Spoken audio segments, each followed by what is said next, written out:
Ayyee kabajamtoota fi daawwattoota miidiyaa walabummaa Oromiyaa kun qophii gaaddisaa hayyuuti. Qophii gaaddisaa hayyuu irratti jaallan lama qabadhee isinii dhiyaadheera. Dooktar Tsaggaayee Araarsaatii fi Jaal Karoorsaa Bosonaa. Jaallan baga nagaan dhuftan ulfaadhaa. Baga nagaan nu eegde galatoo. Ayyee toltuun isinitti haa dhuftu ulfaadhaa jennanus.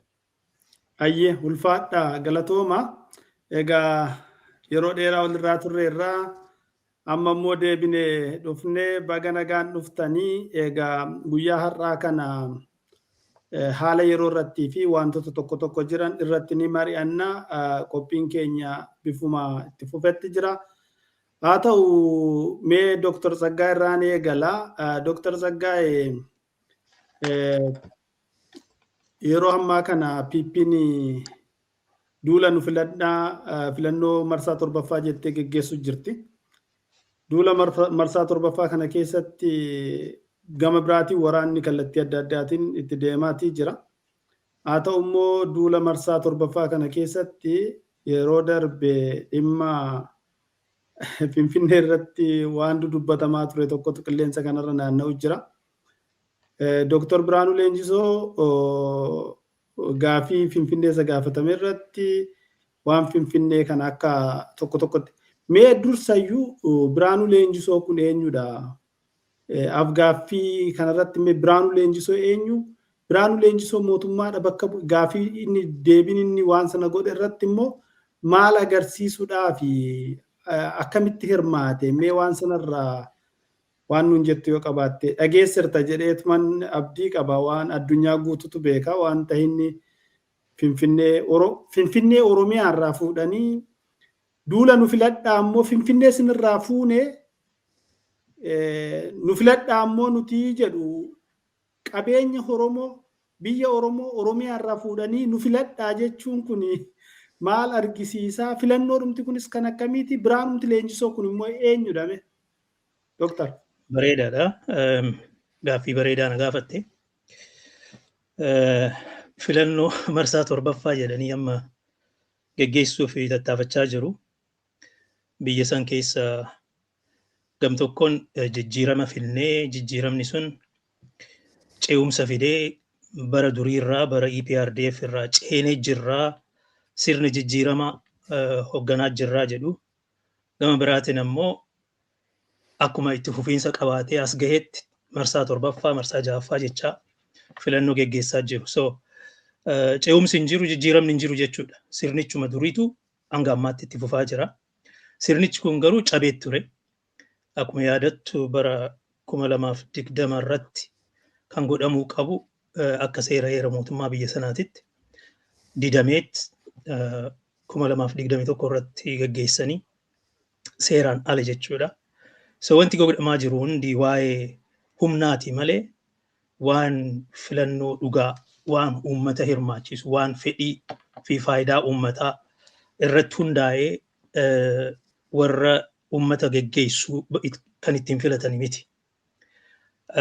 Biyya sana keessatti, impaayera sana keessatti filannoon dhugaa godhamees hin beeku. Hanga akka sirna impaayeraatitti itti fufaa jiru kanattis godhamuufis hin deemu. Waan baay'eetu achi keessatti argamuu danda'a gaafa itti siqnee ilaallu. Amma ajandaa isaan achirratti kaasan filannoo jedhanii waggaa shanan dhufutti gaafa deeman gaaffileen ka'an ajandaan achirratti dubbatamu wanti irratti isaan wal morman yoo agarte impaayerri sun impaayera malee biyya akka hin taane biyya ijaaramee hin fixne akka ta'e biyya dimokiraasiidhaaf qophii hin taane akka ta'e agarta. Dimokiraasiidhaaf qophii miti, biyyaa miti, akka hawaasa siyaasaa tokkotti kan ijaarame miti. Kan ammoo kan agarsiisu waa meeqa jira. Seera heera mootummaa irratti waliin galan. Tokko nan fooyyessa jedha. Tokko isan kabachiisa jedha. Tokko waliigaltee biyyoolessaa irratti koomishinii waliigaltee biyyoolessaatu akka waliigallu nuun godha jedha. So bu'uura seerri heerri biyya sanaa. Silaa hawaasa siyaasaa tokko taane waliigaltee tokkoon fuulduratti deemna jechuudha. Waliigalteen fuulduratti ittiin tarkaanfannu immoo seera seera heera biyyattii sanaati. So waan siyaasa biyya sanii bu'uureessu hundeessee oofu kanarrattuu waliigalteen hin jiru tokko dhufee isan jijjiira. Sanummoo bu'uuran keessaa filee jijjiira jedha. Seensa isaan jijjiiraa jedha tokko. Hiree ofii murteeffachuu kan jedhu kanaan jijjiira jedha. Mirga sabaaf sablammootaa fudhachuu hin qabnu jedha. Maaliif mirga namummaa nama dhuunfaatu sarbama jedha. Okay? So heera irratti waliin galu. Hiree ofii murteeffachuu mirga ummatootaa irratti waliin galu. Eenyummaa biyyattii irratti waliin galu. Eenyummaan biyyattii sabdaneessadha moo tokkodha moo waliin galu. Alaabaa biyyattii irratti waliin galu. Alaabaan bu'uura. Asxaa irratti waliin galu. Okay? Afaan irratti waliin galu. Bakka teessoo mootummaa irratti waliin galu. Bakka teessoo mootummaa jechuun magaalaa guddittii impaayera sanaa kam akka taate irrattuu waliin galu. Silaa waliigalteen jiraatee akka hawaasa siyaasaa tokkotti as a political community waliin jiraanna ta'e dubbiin kun amma qabxiileen amma kaase kun gaaffii ta'anii dhiyaatanii waan irratti wal morman ta'uun qabu ture. Garuu bakki amma jirru kun akka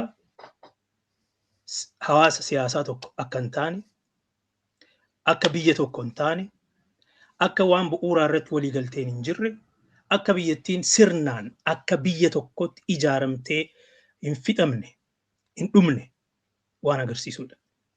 So bakka biyyi hin jirretti, bakka hawaasa siyaasaa hin jirretti dimokiraasii godhachuun, filannoo godhachuun hin barbaachisu. Maaliif filattaname? Filannoon maaliif barbaachisa? Warra nuun bulchu, warra nuun deemu, hogganoota nu bulchuu danda'an filannaa jenna. Fedhii eenyutiin? Fedhii fi hawwii ummatootaatiin irratti hundoofne jechuudha.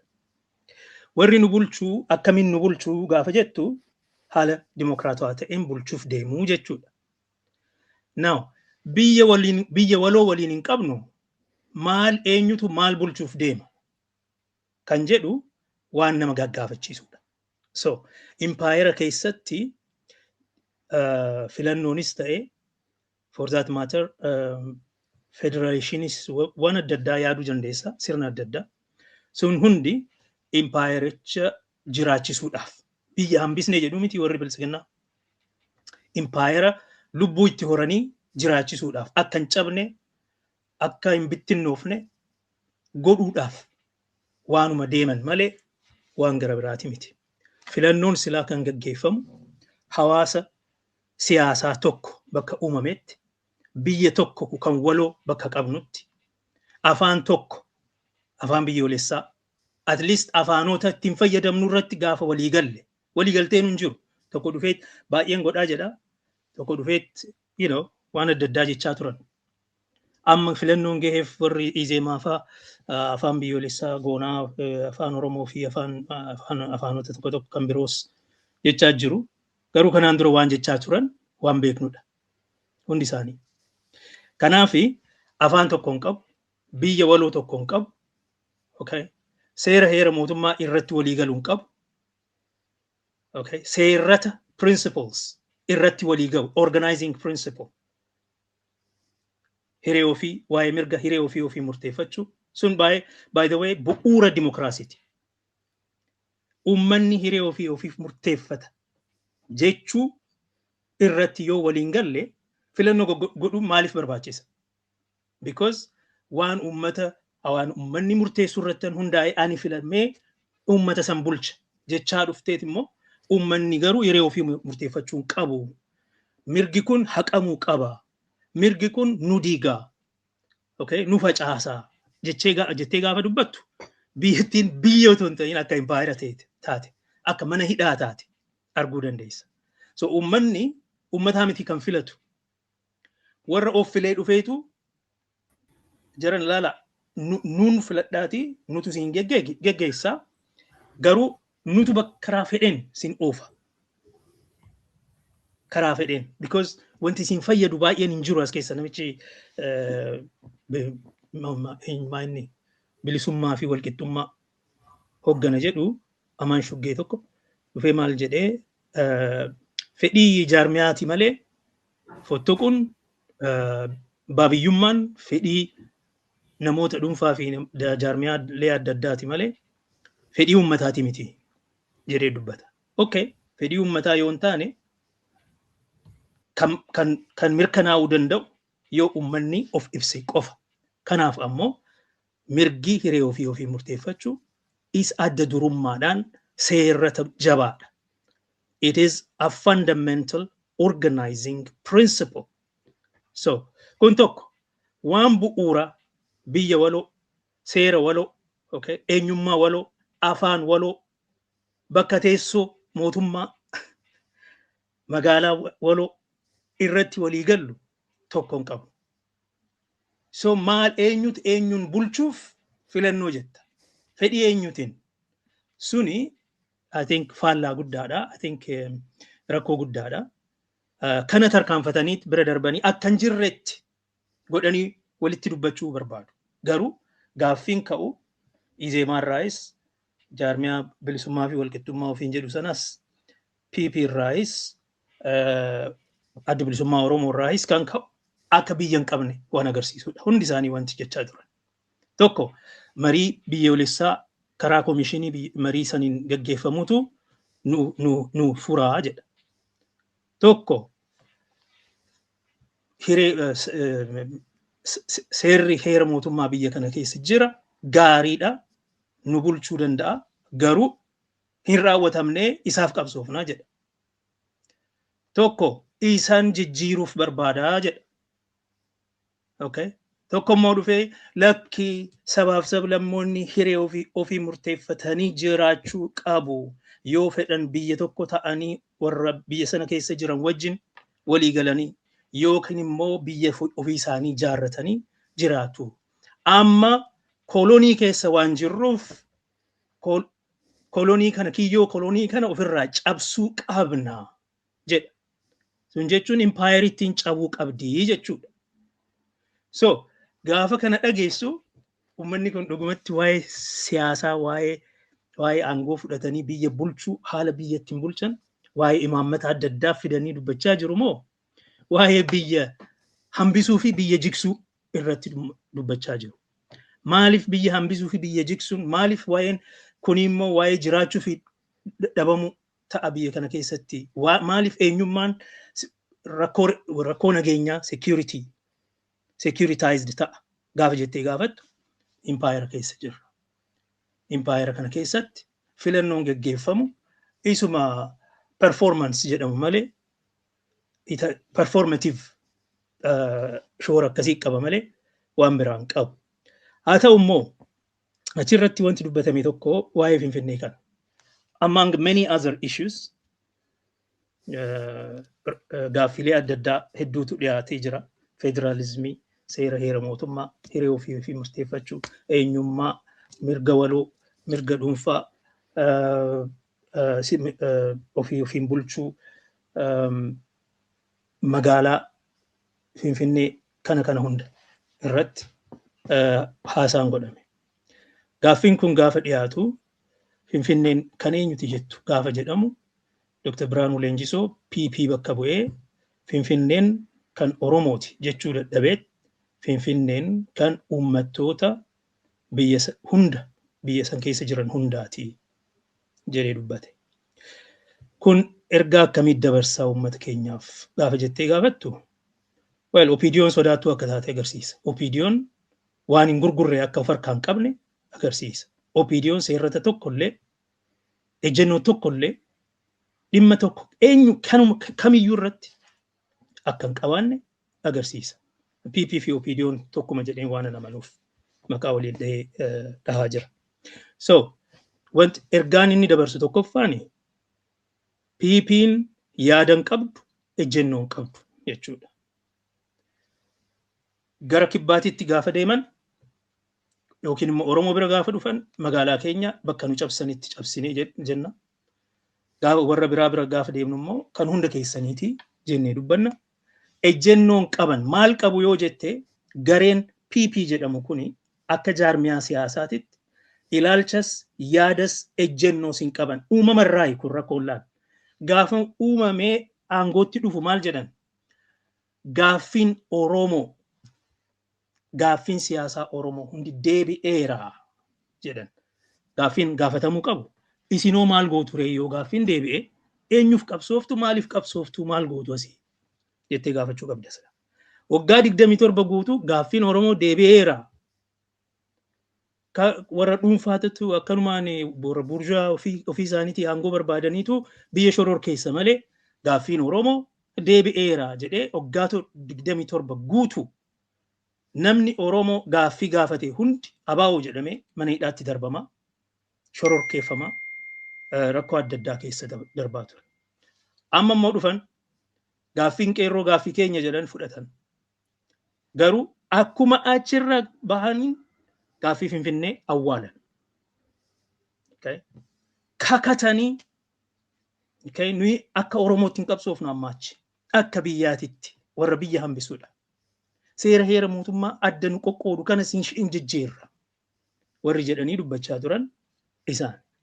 Ejjennoon qaban, yaada isaan qabsa'aniif hin qaban, ilaalcha dhaabbataniif hin qaban, akka jaarmiyaattu jaarmiyaan miti yaadan qabu. Amma maddamar maal maalfaa jedhu maddamar yaada miti. Namni hunduu yeroo adda addaatti dubbatee jira. Isaanuu waan keessa isaa jiru akka sirriitti waan beekan natti fakkaatu. Ergaan lammataa inni dabarsu maali? Oromoodhaaf tuffiidha. Oromoo akka tuffattu agarsiisa. OPDO'n Oromoo tuffatti. OPDO'n saboota adda addaa qaamolee adda addaa biyya san keessa jiran sodaatti. Uummatan sodaattu beeki. Uummattootan sodaattu. OPDO'n warra aangoo ishii irraa fudhatu sodaatti. Jechuun qaamolee adda addaa isaaniin dorgomanii aangoo irraa isaan dhabamsiisuuf tattaafatan hunda hin jibbiti. Isaan biratti waan fedhe jechuu dandeessi. Gaafa Oromoon jabaate Oromootti kijibuun hin dandeessi. Gaafa Tigraay jabaate Tigraayitti kijibuu hin dandeessi. Gaafa Amaarri jabaate Amaara bira deemanii waan biraa jechuu hin dandeessi. So maaliif kun ta'a gaafa jettee gaafattu gareen kuni kan dhaabbatuuf faayidaa lamaaf. Tokko aangoo saammachuu. Lama aangoo san qabatanii qabeenya biyya sanii saammachuu. Haasaan isaanii kan biraa weezar eda'amuu haa ta'u, biyya hambisuu haa ta'u, tokkummaa haa ta'u, federeeshinii haa ta'u, dagaagsuu yookiin immoo badhaadhina fiduu haa ta'u, oduun sun hundi kijiba kan uummataan itti burjaajessanii aangoo isaanii ittiin tursiisan qofa malee isaan ilaalcha siyaasaa kan isaan walitti qabu tokkollee of harkaa hin qabanii. Waan itti amanan tokkollee of harkaa hin qabanii. Wanti isaan itti amanan saamicha aangoo fi saamicha qabeenyaa fi lafa biyya sanaa kanaaf deemu waan ta'eef. So kijibdoota akka ta'an agarsiisa. Uummata Oromoodhaaf tuffii akka qaban, uummatoota hundaafuu tuffii qabu. Okay.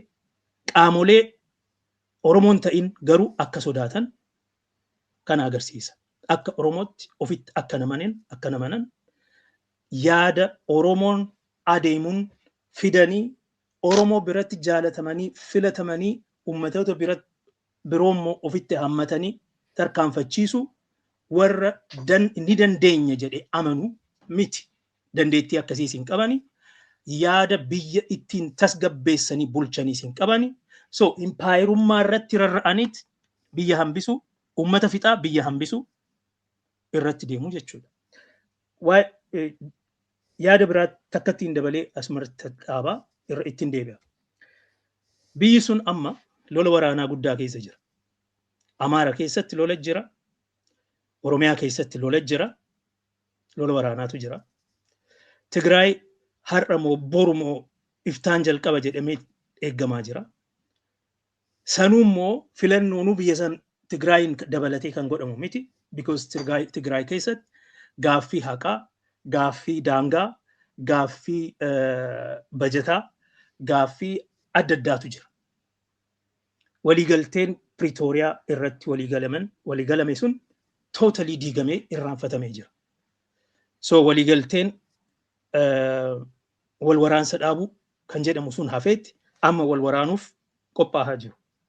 Bakka akkanaa kanatti akka biyya tokko jirtutti biyyattiin akka biyya tokkotti akka jirtutti ilaalamaa gara waraanaatti deemaa jirra, gara filannootti deemaa jirra jechuudha. Kun waan hin taanedha. Biyyattiin akka biyya hin taane, Tigraay achi keessa akka hin jiraanne, akka hin jirre, Oromiyaa keessa gaaffii adda addaa jira. Agartee gaaffiin Oromiyaa gaaffii haqaa, gaaffii bu'uuraati. Gaaffiin Amaara keessa deemu, gaaffiin sabaaf sablammoota biroo bira deemu gaaffilee adda addaati. Waliin fakkaatu iyyuu. Silaa uummattoota biyya tokkoo taane imaammata adda addaa kan ittiin bullu irratti wal dhabna malee waa'ee bu'uuraa irratti wal hin dhabnu ture. Waa'ee bu'uuraa gaaffii gaafa gaafatan mootummaan biyyan bulcha jedhu PP maal jedha? Komishinii marii biyyoolessaa irratti kan mari'atamee xumura argatuudha wanti kun siin jedha. Amma hoo akkasuma mariin sun akka haa adeemsifamu utuu deemu garuu nuun filadhaa. Maaliif badhaadhina isiniif finna? Maaliif biyya tokko goonee bulchina? Waan akkanaa dubbatu. Kanaaf waa'ee Finfinnee qofaa miti, waa'ee bu'uuraa, waa'ee hedduuti ka'ee garuu akka Oromootti lafti sun lafa Oromooti. Finfinneen kan Oromooti. Finfinneen kan Oromooti jechuu dadhabuun isaanii waan baay'ee nama qaanessudha. Isaan qofaa miti. Jaarmiyaan bilisummaa fi walqixxummaadhaa ofiin jedhu sunis biyyattiis kophaatti hin qabnu, magaalattiis kophaatti hin qabnu jedha. Well, at least Oromiyaa hundi, saboonni biyya san keessa jiran hundi biyya isaanii ofiif qabaatu, ofiif bulchuudhaas federeeshinii jechuunis kanuma. Kan isaaniiti kanaaf maqaa isaaniitiin waamama naannoleen adda addaa. Okay. Akkuma naannoon Oromiyaa kan Oromoo taatetti Finfinneen kan Oromooti. Kun jechuun ownership is different from administration. Namni biraa achi keessa hin jiraatu jechuu miti. Namni achi keessa jiraatu mirga hin qabu jechuu miti. Namni achi keessa jiraatu ofiin of bulchuu hin danda'u jechuu miti. Kanaaf kaawunsilii mataasaa qaba, of bulcha magaalaan sun. Silaa akka chaartaraatitti siiriyees ta'e. Garuu kan eenyuti kan jedhuuf deebii kennuudhaaf Oromiyaa jalatti buluu qaba. Yookiin immoo yoo xiqqaate silaa hundi keenya irratti walii gallee magaalaa guddittii biyya Itoophiyaa jedhamtu akka taatu yoo goone at least gibira qarshii tokko waggaatti kaffalanii it's a token payment itti fufsiisuun ni danda'ama ture. Amma garuu maaltu laalama? Oromoon Finfinnee fedhii isaatiin an biyya kana waan hin jaaladhuuf, bu'uura biyya kanaa waan hin ta'eef, wiirtuu waan hin ta'eef, biyya kana keessatti lafa kiyyan gumaachee akka magaalaa guddittii Itoophiyaa taatu kennee jira jedhee gaaf tokko gaafatamee sin beeku, kennee sin beeku. Inumaa duris hin buqqa'ee, hin ajjeefamee, duguggaa sanyiitu irratti gaggeeffamee, lafatu irraa saamamee, dispossession and displacement. Sirba keessa, mammaaksa keessa dubbachaa kan baqatee jiraatu Baaleetti, biyya Arsii keessatti, Harargeetti baqatee jiraatu hanga har'aatti isuma sirbaa waa'ee Finfinnee gadda isaa ibsaa ittiin jiraata. Isa qofa miti. Bara meeqaaf Oromoon Finfinneen kan Oromooti jedhee bara qabsoo qeerroo Oromoos Finfinneen kan Oromooti jedhee at least namni 7,000 irratti dhume. Kanaaf Finfinneen kan Oromooti jechuun dhiiga ijoollee sana, dhiiga qeerroo achirratti dhumanii irratti qoosu ta'a. Kanaaf namni Oromoo ta'e tokko waan akkanaa kana dubbachuuf sodaachuun, kan Oromooti jedhee dubbachuuf sodaachuun waan maqaanessuudha. Garuu waanuma OPDO irraa eeggamudha. Waa'ee dhuunfaatii miti. Waa'ee Biraanuu Leenjisoo akka dhuunfaatti inni mataansaa kophaasaa waan ta'eef akkas waan yaaduuf Inumaa isaan keessa OPDO keessa namni Finfinneen kan Oromooti jedhee amanu yoo jiraate isa natti fakkaata. Finfinneen kiyya jechaa ture duruu gaafa qabsoo qeerroo waliin geggeessinu san aanatu isin hunda caala nuun caala Finfinneen kiyya aanatu ijoollee salaaleetii jechaa ture inumaa. Dhugaa dubbachuuf har'as akkasuma amana jedheen amanaan. Garuu waa'ee OPDOti. Waa'ee jaarmiyaa sanaati. Ejjennoo hin qaban akka dhaabatitti. Sodaa qabu qaamolee adda addaa biyya sanaa keessaaf. Kijibdoota. Qumaara taphatu malee ilaalcha siyaasaa sirraawaa ta'e, seera qabeessa ta'e, seerrata qabu, pirinsipiliidhaan hoogganamu utuu qabaatanii Biraanuu Leenjisoo rakkoo akkanaa keessa hin seenu jedheen amanaa. Akka dhuunfaatitti wal beeknaa yaadni isaa waan akkas fakkaatu hin ta'a jedheen amanu. Nu wajjin waa'ee Finfinnee kanarratti qabsaa'aa ture. Abbummaadhaan fudhatee Finfinneen adda durummaadhaan ana laallattii jechaa ture nama akkasiitiin inumaa nuun caalaa jechuudha. Yoo akkas jedhu yoo akkas ta'u yoo aangoo argatanii of course biyyoonni dabarsanii gurguratu jechuudha ka. Isa ka OPDO'n gurgurtuudha. OPDO'n wama fedheeyyuu wama fedhe yoo sodaa aangoo dhabuun itti aggaamame. Waan fedhe gurgurtee deemuu dandeessa. OPDO'n ejjennoo tokkollee hin qabdu. Lafa hin gurgurti. Daangaa keenya caccabsitee bakka hundatti. Isa dhiisi naannoo Oromiyaa jedhamu kanayyuu kukkuttee akka jarri qaamoleen biroo isaanirraa eeganitti kukkuttee bakka 5-6tti gootee balleessuus hin dandeessi. OPDO'n yaada deeggartu tokkollee of biraan qabdu. Laal bu'uura irraa laal gaafuma ijaaraman rakkoon Oromoo gaaffiin Oromoo biyya kana keessa jiru hiikamee jira furmaata waaraa argatee jira karaa seera heera mootummaa biyya kanaatiin. Uummanni Oromoo hiree ofii murteeffatee saboota biroo adda addaa wajjin waliigalee obbolummaadhaan jiraatee hawaasa siyaasaa tokko hawaasa diinagdee tokko ijaarrachuudhaaf kunoo as gahee jira. Waa'ee mirga hiree ofii murteeffachuu Oromoo, waa'ee gaaffii Oromoo warri kaasan shororkeessitoota. Waa'ee dhuunfaa isaaniitiif warra deemudha. Elite, it is an elite question. It is not the popular question jechaa turan. Ani barsiisaan ture. Kanammoo laal bu'uura irraa rakkoon isaanii kana ejjennoon qaban jechuun Abbaa Duulaa Gammadaa bara 2005 irratti erga filannoon geggeeffame waa'een ABO maal ka'e maal jedhee Oromoodhaaf TPLFitu ABO caalaa itti siqaa faayidaa qabaa fi duuba hoo TPLF diina jedhanii immoo hangam deeman ABO miti isaantu TPLF diina jedhanii duguggaa sanyii irratti geggeessuuf deeman. Agartee waan isaan yaadni isaan hin jijjiirre hin gurgurre hin jiru jechumaafin kana kaase dhiifama nan dheeresse. Guddoo ulfaatu doktor akka gaariitti nu wanti jettee xiqqoo nutti dheeressite nutti tolee dhaggeeffachuu jirra baay'ee ulfaadhu akka gaariitti irraa himte jaal karoorsaa sitti nufa. Gaaffiin koo akkas jetti PP maaliif gaaffii abbaa biyyummaa Finfinnee filmaataaf dhiyeesse tokko lammata immoo namoonni burjaaja'anii mootummaa Oromooti jedhanii PP ummata Oromoos burjaajessan kana maal gorsita mee gorsa akkamii kennita kana lamaan?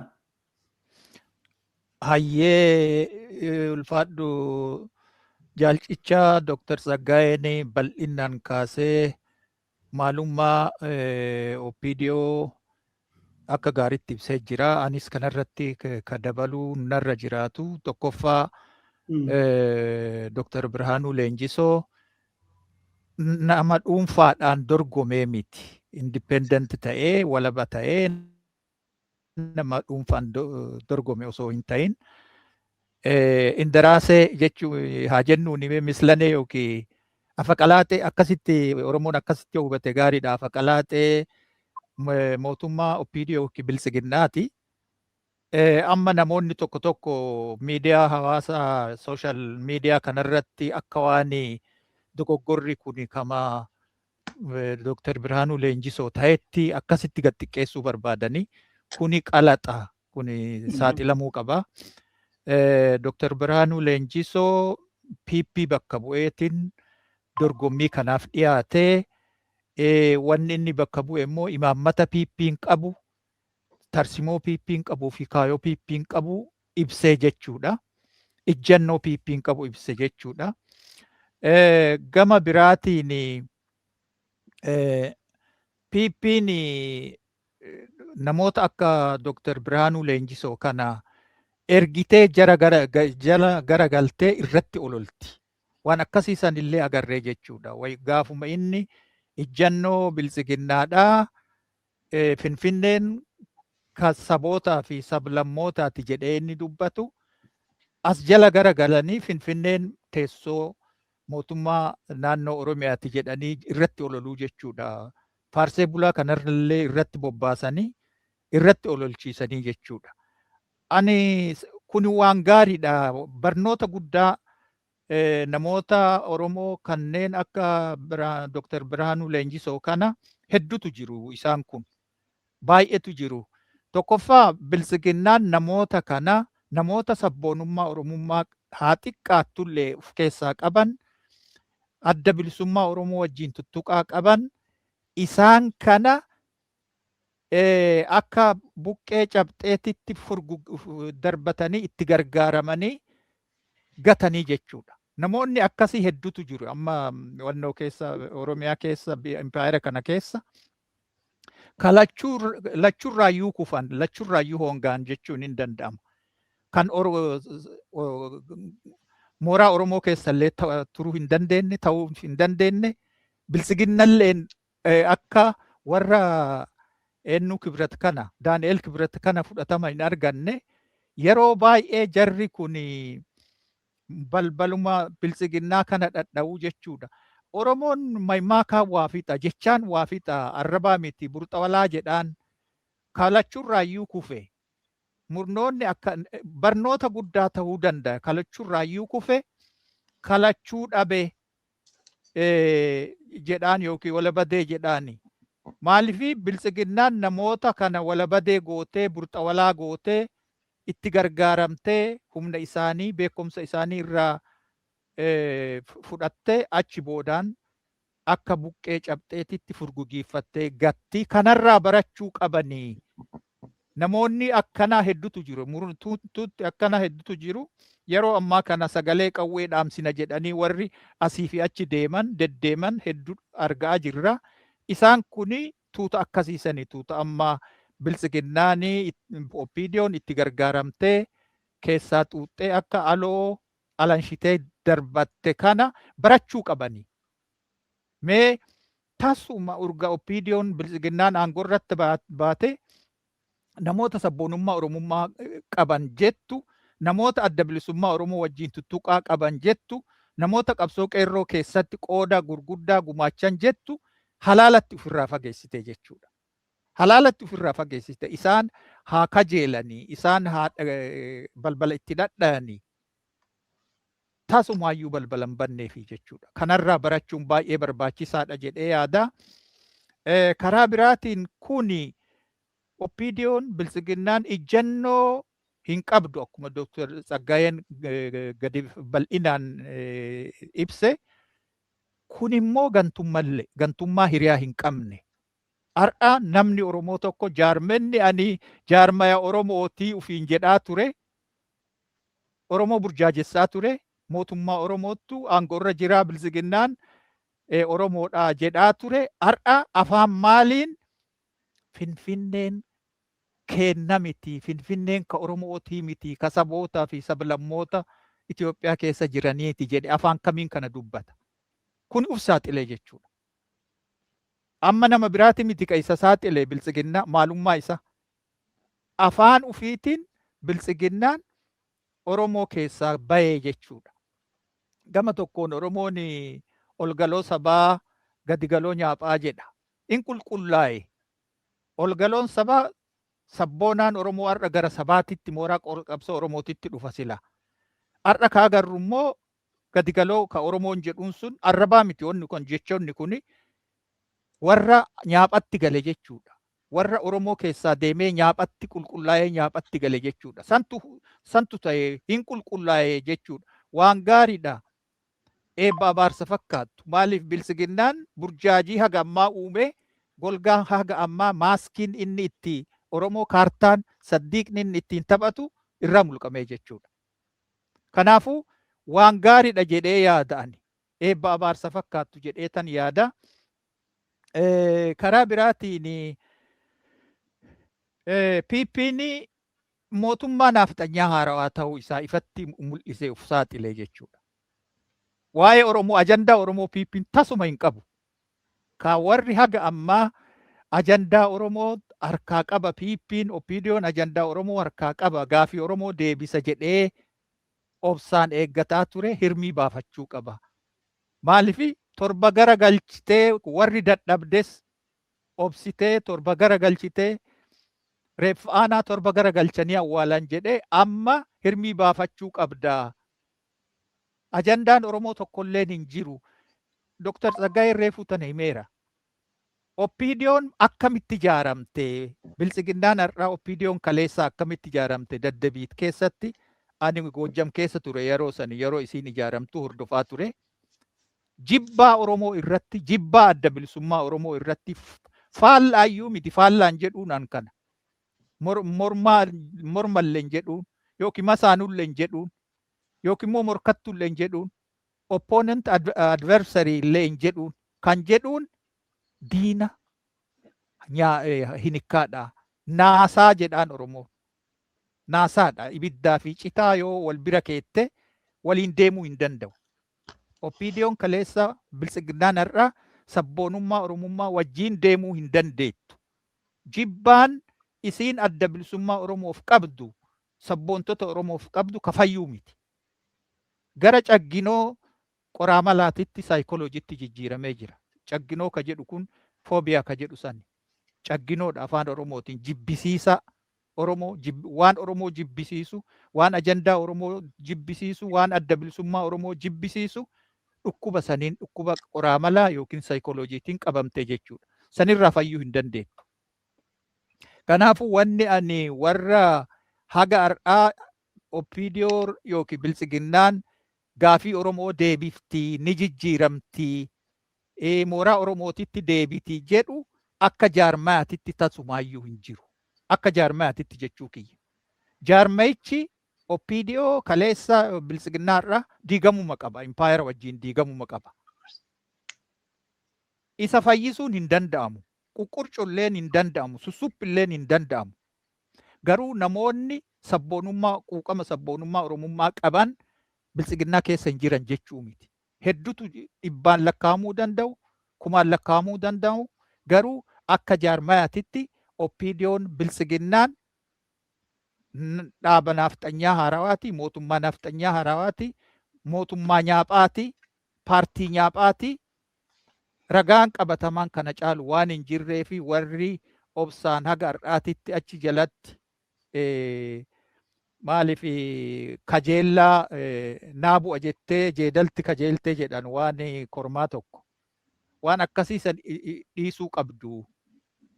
Even goobanni daacee Oromoo ganee jennaami.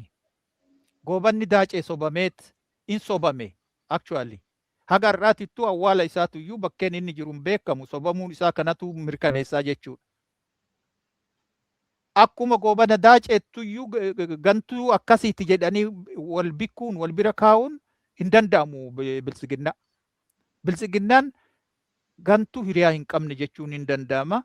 So kana akkasitti Oromoon hubatee jaarmaya nyaaphaa kana. Asirratti goobanni daacheen sobame malee hin ganne jechuudha moo gantuun jedhamu? Ganeera ganee ganame actually.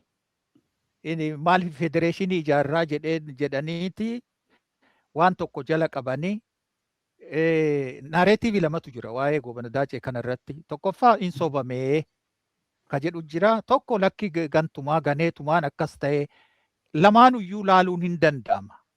Maaliif ani wanni kana kaasee fi biltsiginnaarraa kana yoo warra Oromoo gane haga ammaa seenaa keessatti Oromoo gane yoo wal bira kenne kun irra hammaataadha jechuu barbaadeeti.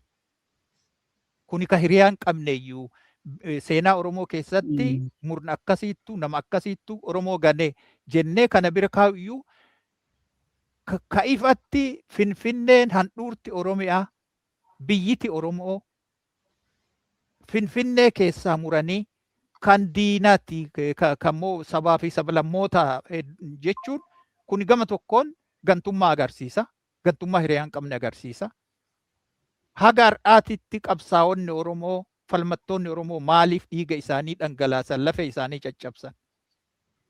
Haa xiqqaa tokkoffaa gaafiin Finfinnee qaanqee warraaqsa qeerroo Oromoo gaafii kanatu qabsiisee jechuudha. Ila Oppidiyoon kaleessaa biltsiginnaan har'a maqaa qeerrootiin aangoo kanaayyuu qabatee bar. Maqaa qeerrootiin kun maal jechuudha? Oromoon hin maymaaka ammallee maymaaka tokkon itti deebi'a. Dil'uun harree qoofiraa jedhama. Qoofiraan yoo siree irra kaayan lafa gangalataa jedhan. Yookiin immoo muka ofii koree uf jalatti muraa jedhan. Waan akkasiiti kaardha nu mudate. Kuni in qulqullaa'ee wanni kana jedhuuf in qulqullaa'ee amma achi Oppidiyoo irraa biltsiginna irraa ajandaa Oromoo hin eegnaa gaafii Oromoo hin deebisu. Kuni uuman hayyamuuf uumamti. Akkaataan isaan itti ijaaraman TPLF jibbaa Oromoo burjaadhaa addi bilisummaa Oromoo burjaadhaa jettee ijaarte. Diinaa jettee ijaarte. Oromoon gaafii Oromoo kaasuun finxaalessummaadhaa gaafii Oromoo kaasuun burjaadhaa gaafii Oromoo kaasuun waan adda addaa waan jibbisiisu sanirratti waan ijaaramteef har'aa fayyisuun tasumaayyuu hin danda'amu. Warri biltsiginnaan mootummaa Oromooti jedhee haga har'aa sobamee hin jenne guyyama tokko biltsiginnaan ani mootummaa Oromooti hin jenne bar. Dr. Tsaggaayeen as jira akka gaariitti quba qaba. Hin jenne guyyama tokko. Kaartaa itti taphatti jechuudha. Gaafa Oromoo jalatti golgachuu barbaaddu kaartaa kana saddiiqa kana taphatti jechuudha. Saddiiqa siyaasaa burnaqata siyaasaa kana taphatti. So kunillee irraa in saaxilamee amma achi Oppidiyoon biltsiginnaan ajandaa Oromollee harkaan qabdu jaarmaya Oromolleeti miti jaarmaya nyaaphaati. Gama tokkoon naafxanyaa haaraa jennaani warra akka faannoo kanallee naafxanyaa lafaa dhufaa jennaan. Neesant naafxanyaa reefuu kana lafaa dhufu. Kanallee akkasitti itti moggaasuun gaariidha. Booda itti dhufna natti fakkaata. Waa'ee filmaatatti yoo deebi'u filmaanni hin jiru. Filmaanni dhara. Maqatu jira malee filmaanni akka hin jirre Dr. Tsaggaayeen akka gaariitti ibseetiin jira san irra hin deebi'u. Filmaanni already murtaa'ee jira. Barcuma raabsanii jirani. Barcuma qoodanii jirani.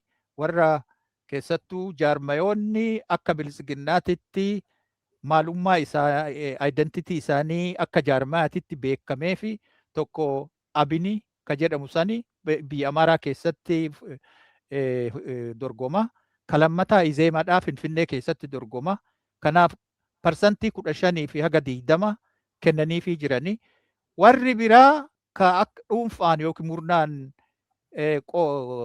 filmaata kanarraa qooda fudhatu yookiin mootuyyuu na filadhaa kana keessatti wacu deggertootuma maxxanne biltsiginnaati malee kanarratti ani kafaa'oo faarfachuun barbaada. Maaliif kafaa'oon filmaata kana keessa qooda hin fudhanne Finfinnee qofaarratti maqaaf akka hin haqamne boordii filannoo irraa akka hin haqamne seera san eeguu qofaadhaa fi namoota xiqqashoo isii Finfinnee keessatti bobbaase.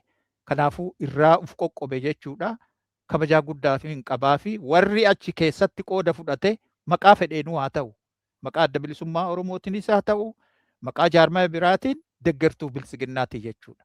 Kuni predetermined kan ta'e. Ka dura eenyutu barcuma hagam argachuu qaba eessatti dorgomuu qaba ka jedhamu biltsiginnaan lafa jalatti murteessee filmaata dharaa kana keessatti murtii already lafa jiru filmaanni hin jiru.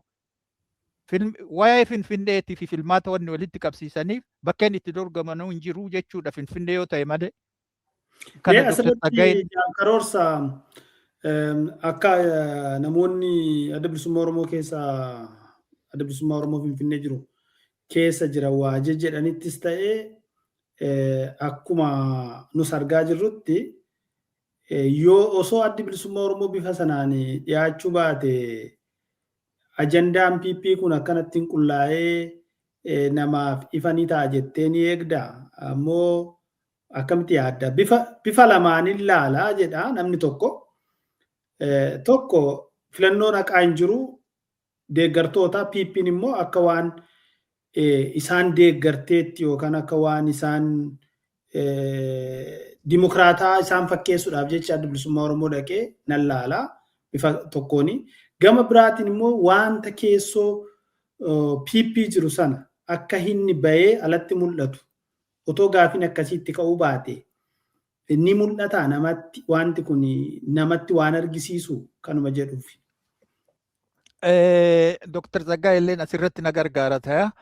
Ani karaa kiyyaanii filmaanni kun cidhumaa fi hamoommota bilisiginnaatti jedhee yaada. Tokko sana. Filmaata kana keessatti qooda fudhachuun leejitimeesii kennuufi beekumtii kennuufi. Maaliif irraa hafutu wayya ture. Maaliif ummata addunyaallee burjaajessuu ta'a. Ummata biyya sanillee burjaajessuu ta'a. Kana keessatti qooda fudhachuunis bilisiginnaa yakka bilisiginnaan hojjete laaqqachuullee ta'a. Tattaaffiin godhamee gaariidha namoota kanarratti qooda fudhatan dorgoman maqaa adda addaatiin dorgoman yoo fudhannee jennee gaafii abbaa biyyummaa Finfinneellee kaasanii jiranii ifatti uummata Oromootitti himanii jiranii kanallee tuffachuu kiyyaa miti. Irra caalaa garuu warri filmaata kana keessatti qooda fudhatu already warra bilisiginnaan deeggartoota bilisiginnaati. Warri bilisiginnaa hin deeggerre filmaata kana keessatti qooda fudhatan kun hiccitii jiru filmaanni dursanii murteessanii jiranii. Walgahii isaan godhatanillee waan dhageenyutu jira jechuudha.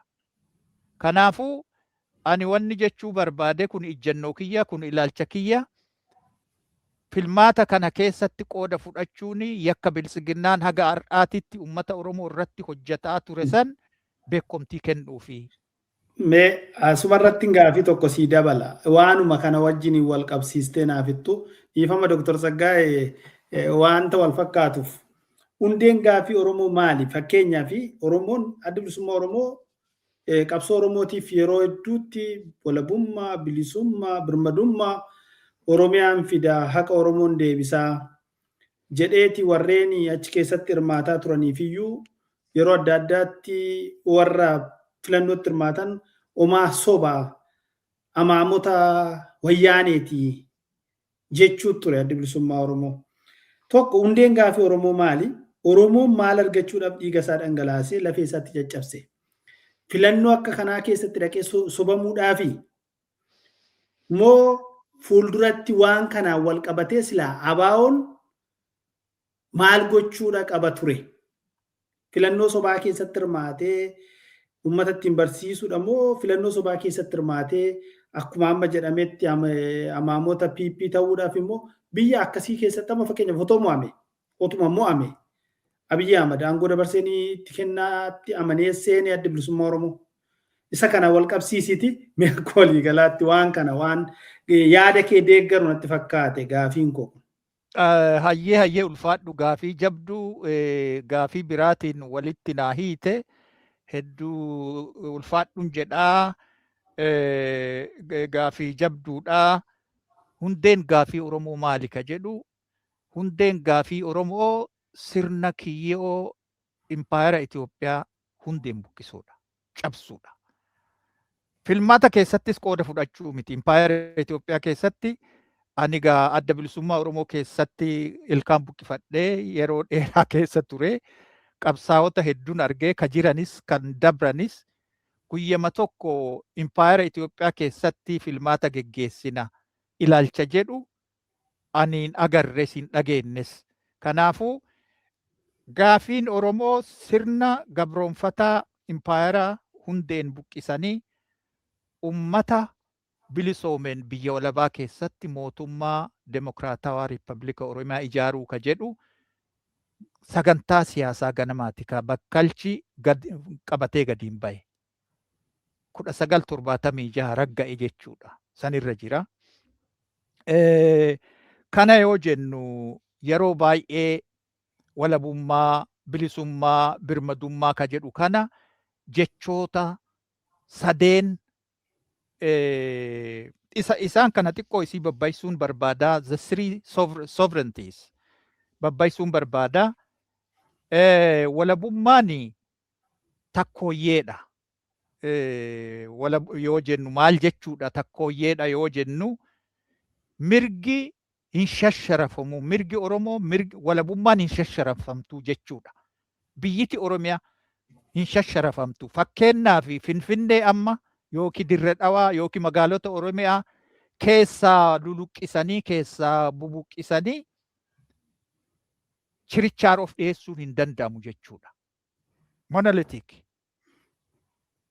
Hin caccabe hin shashar biyya barbaannaa nu Oromiyaa barbaanna. Walaba ka jedhu durba jecha Oromoon durbarraa fudhatee jechuudha.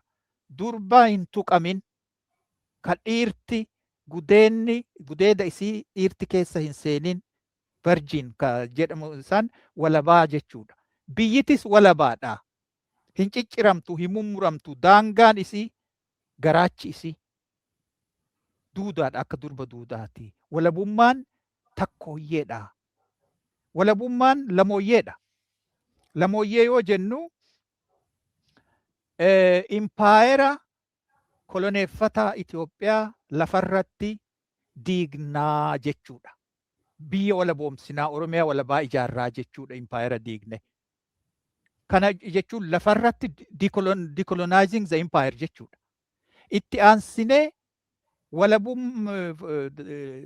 duulli biraa sammuu Oromoo walaboomsuudha. Kun lamaanuyyuu dual process addaan baaftee hin laaltu. Har'a diinni sammuu Oromoo irratti nu lolaa jira. Oromooma sammuu Oromootiin nu lolaa jira. Lafarratti meeshaan nu lolaa jira. Kana lamaanuu wal faanaa walaboomsuun murteessaadha. Kanaaf walabummaan lamooyyeedha. Walabummaan sadooyyeedha. Takkooyyee, lamooyyee, sadooyyee. Sadooyyee yoo jennu addaan hin baaftu. Biyya argattee ummata bilisa yoo hin qabaatin, ummata bilisa qabaattee mootummaa walabaa ta'e tokko birmaduu ka ofirratti hirkatu ka akka sirna gadaa duraanii san jechuudha yoo isan qabaatin guutuu miti. Kanaafuu walabummaan sadooyyeedha. Gara xumuraatitti deemaatiin jira gaafii ati na gaafatte. Kanaafuu gaafiin Oromoo sagantaan siyaasaa adda bilisummaa Oromoo ka ganamaatis ta'e ka achiin booda 2017 addi bilisummaa Oromoo yookiin waraanni bilisummaa Oromoo ABO Wooboon maxxanfates sirna kolonii mul'anni isaa ergaan isaa sirna kolonii diignee Oromiyaa mootummaa walabaa Oromiyaa ijaaruudha jedha malee impaayera san keessu suphinee impaayera san keessatti filmaataaf qooda fudhannee jijjiirraa finna wanni jedhu abjuudha. Kanarraa ka'uudhaan maqaa adda bilisummaa Oromootiin murni ta'e yookiin maqaa jaarmaa biraatiin achi Oromoo bakka bu'ee kaayoo kana bakka bu'ee filmaata san keessatti qooda fudhachuun Oromoof bu'aa inni fidu caalaa miidhaa inni fidutu warra impaayera maalummaa Oromoo balleessee sabboonummaa Oromummaa afaan Oromoo seenaa Oromoo biyya Oromoo qoraamala qorqalbii Oromoo balleessee lafa Oromiyaa kilaasteratti cicciree gurgurachuu fi chirichaar of dhiyeessu daldalaaf dhiyeessu kana keessatti qooda fudhachuun bu'aan inni nuu qaburra bu'aan Oromoo fidu caalaa miidhaan inni boruu dhaloota boruutti nutti fidutu hammaataadha. Kun ilaalcha kiyya. ilaalcha nama biraatti miti ilaalcha kiyyaa fixadhee jira jaalli cicha yoo itti na deebisitan nan deebi'a. Kanuma jedha kanarratti. Ayyee ulfaadhu jaal karoorsaa galatoomi yaada bal'aa yeroo fudhattee hubannoo namaaf kennu bareedaa nuuf kaastee galatoomi. Jaal Dr. Tsaggaayee yaada jaal karoorsaan kaase walumaa galatti yoo waan itti dabalattu qabaatte itti dabalatta. Yoo sana hin qabaanne gama biraatiin seenaa keessatti gamtaan siyaasaa maaliif ijaarama? Maal irratti hundaa'a? Eenyuuf eenyu gidduutti ijaarama ka jedhu irraa nuu himta. Lammata gamtaan faannoo wajjiniin ijaaramaa jiru Oromoodhaaf gamtaan faannoo wajjin ijaaramu faannoon lafa Oromoo irraa buqqisee Oromoon morma kutee ajjeesee kunoo kutaan kun kiyyaa jechaa jira. Eebbamoo abaarsa jetta? Oromoodhaaf eebbamoo abaarsa? Seenaadhuma keessatti immoo gamtaan siyaasaa yeroo ijaaramu maal irratti hundaa'a? Akkamitti ijaarama? Eenyuuf eenyu gidduutti ta'a? Gamtaan faannoo wajjin Oromoon waraanni bilisummaa Oromoo faannoo waliin godhatu eebbamoo abaarsa jetta? Yoo humni gurguddaan lama walitti dhufe eebbataa garuu warra kana wajjin fayyaa ta'e.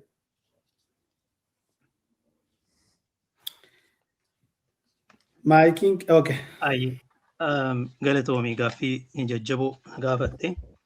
Gaaffii duraa ati gaafattee irratti ABO'n hirmaachuun isaa akka dorgomee fedhii uummataatiin filatamee aangoo fudhachuu danda'u beekee san fudhateeti miti. I think. Erga karaa nagaatiin siyaasa karaa nagaatiin hojjanna jedhanii carraa hanga ammaatitti hin arganne. Carraa of course uummachuun barbaachisaa ture yeroo hedduudhaaf.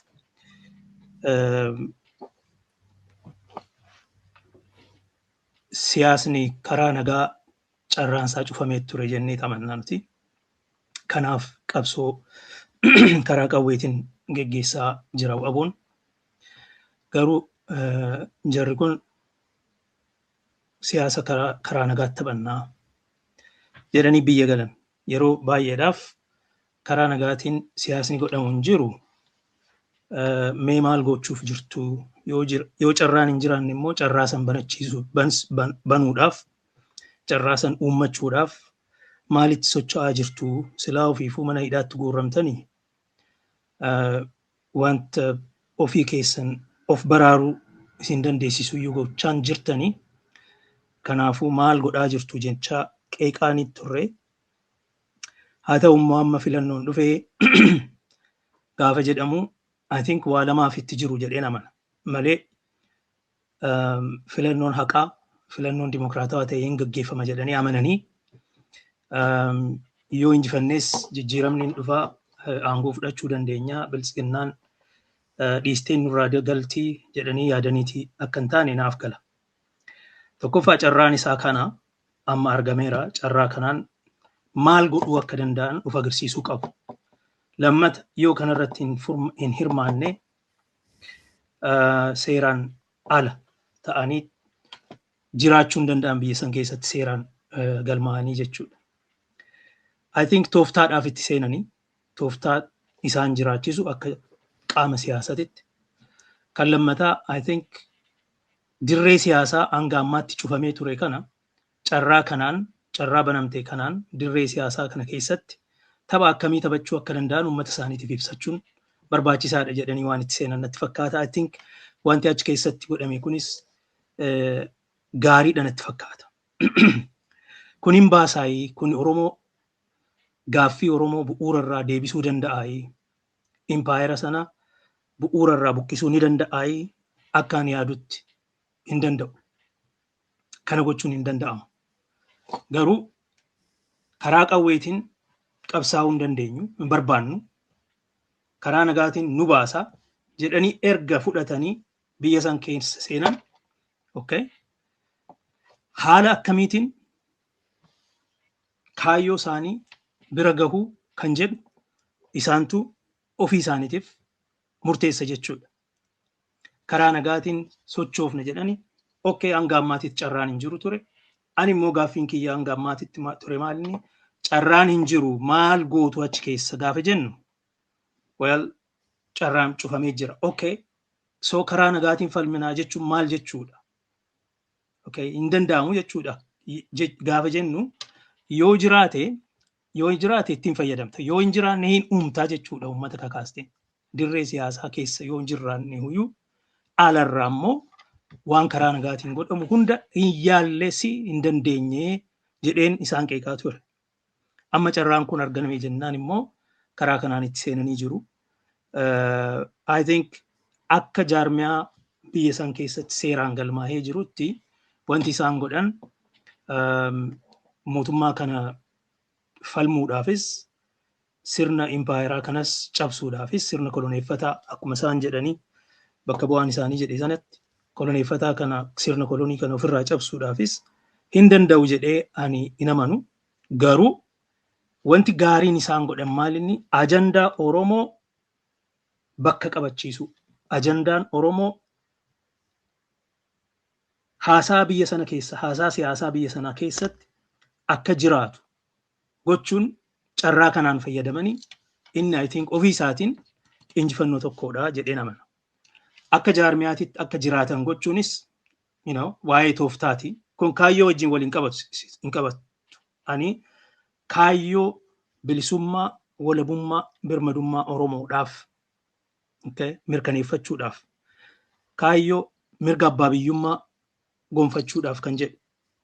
Kanaaf wanti isaan godhaa jiran kun hin tole jedhee naman. Garuu ammoo siyaasni waan dandeessu waan of harkaa qabduun fayyadamtee hojjechuudha jedhama. It's the art of the possible. Okay. Waliigaltee akkamiitiin biyya san keessa seenanii karaa nagaatiin qabsaawanii walabummaa Oromiyaa, bilisummaa Oromootaa, lammiilee Oromoo, okay, birmadummaa mootummaa Oromiyaa eegsisuu kan jedhu marii akkamiitiin waliigaltee akkamiitiin akka seenan waan hin beekneef hin beeku.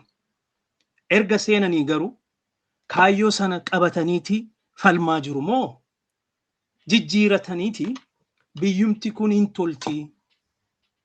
Federeeshiniin dhugaa yoo jiraate hiree ofii murteeffachuu mirgi hiree ofii murteeffachuu yoo kabajame sirni dimokiraatawaa ta'e dhugaa yoo jiraate uummanni aangoomee yaada isaa ibsachuu yoo danda'e kun nu gahaa. Karaa kanaan tarkaanfii adeemsa hanga taate deemuu dandeenya jedhanii yaadanii kaayyoo isaanii a little bit a diminished ambition godhatanii jechuudha. Akkasitti yoo itti daman ta'e sanaaf gaariidha ta'uu danda'a. Garuu siyaasaan Oromoo durii sagalee uummataa sagalee warreen achirratti mormaniyyuu hukkutaa jiru jedhanii yeroo dubbatantu jira. Sagalumti sunu cicciramaa jira. Gama biraatiin immoo namoota achumarratti dhiyaatanii waan kana dubbataniyyuu adda baafatanii yeroo itti isaan ukkaamsuudhaaf ajjeesuudhaaf deeman jira. Fakkeenyaaf lammi argu gurbatti kana numa nyaatuun jechaa ture. Yootoo dhugaan jiraate battee urgeessaa caala namni dhugaadhaaf dhaabbatee falmuu fi ifaan ifatti dubbatu hin jiru. Gaafiin battees akkuma sanatti hafe. Amma bifa kanaanii yoo dhuguma amaamota fakkaatu sana yoo hin taane rakkoon boru jara kanatti dhufu warreen inni qabsoofna jedhanii yookaan ofirraa ajjeesanii du'aan jiranii yaada isaanii gabbaanii dubbachuu jiru. Rakkoon isaanitti dhufu suniifoo eenyutu itti gaafatama ta'a. Fakkeenyaaf namni biyya sana keessatti mirgi namaa abbaan idduma argetti abbaa barbaadan akka barbaadan gochuu jiru. Waan kana keessa galchinee advanteejii fi disadvanteejii isaa waan laalliyyuu qabna dubbachuu sana qofaan alatti. Garuu Oromoon dubbachuu dhumatti jira dhaabbatee hin beeku. Karaa adda addaatiin lallabamaa jira. Walabummaa jechuu turre adda bilisummaa Oromoo sanuma hundeessanii warruma sana jedhetu amma fakkeenyaaf addaan facciramanii yeroo dhuunfaadhaan fa'aa akka qajeela mardaasaa fa'aa dhuunfaadhaan fa'aa dhaqanii dorgomantu jiru. Maal agarsiisa siyaasni biyya sanaa dhuguma filannoodhaa fi Oromoo jalaa yaadichi badeetii isa jedhu wanti cuma barbaadeeni. Namoonni tokko tokko qabsoo keessatti hin gugguufu, hin dadhabu. Namoonni tokko tokko kaayyoo ganamaa sanarratti duris ittiin amanan.